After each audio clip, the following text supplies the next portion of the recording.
মাননীয় শিক্ষক শিক্ষয়িত্ৰীসকল জনাই আছো এটা বিশেষ খবৰ যে 8 ছেপ্টেম্বৰ তাৰিখে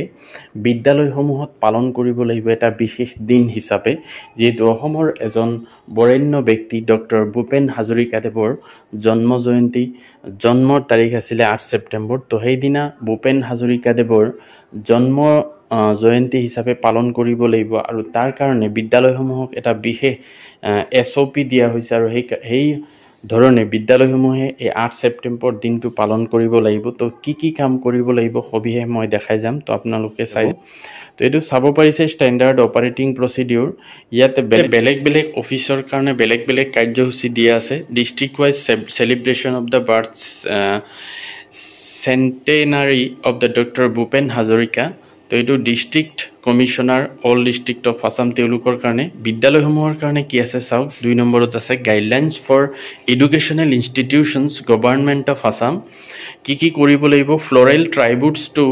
doctor Bhupen Hazarika to be organised in all government educational institutions in the morning of 8 September 2025 অৰ্থাৎ 8 ছেপ্টেম্বৰ ৰাতিপুৱা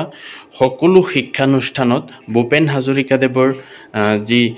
ছবি আছে তাৰ সন্মুখত ফুলৰ শ্ৰদ্ধাঞ্জলি জ্ঞাপন কৰিব লাগিব তাৰ পিছত এ কমন সং of doctor Bhupen Hazarika such as Assam আমাৰ ৰূপহী to be sung by students of all government educational institutes during the morning assembly আৰু যিমান বিলাক চৰকাৰী বিদ্যালয় আছে সকলো বিলাক বিদ্যালয় বা শিক্ষানুষ্ঠানত ডক্টৰ ভূপেন হাজৰিকাৰ এটা গীত যে অসম আমাৰ ৰূপহী এই গীতটো সকলোৱে গাব লাগিব schools to organise singing competitions quiz contest and essay writing competitions while colleges and universities may hold seminars and panel discussions between 10 AM to 3 PM আৰু এটা কাম কৰিব লাগিব যে সেই দিনটোত ছাত্ৰ ছাত্ৰীসকলক লৈ পেলাই সিংগিং কম্পিটিশন মানে ভূপেন হাজৰিকাদেৱৰ যিমান গীত আছে হেবিলাকৰ প্ৰতিযোগিতা পতা কুইজ কন্টেস্ট পাতিব পাৰিব আৰু ৰচনা লিখা প্ৰতিযোগিতা আৰু কলেজ আৰু ইউনিভাৰ্সিটি তেওঁলোকে সেমিনাৰ বা পেনেল ডিসকাশন কৰিব পাৰি ৰাতিপুৱা 10টাৰ পৰা 3টা বজালৈ তো এইখিনি আছিল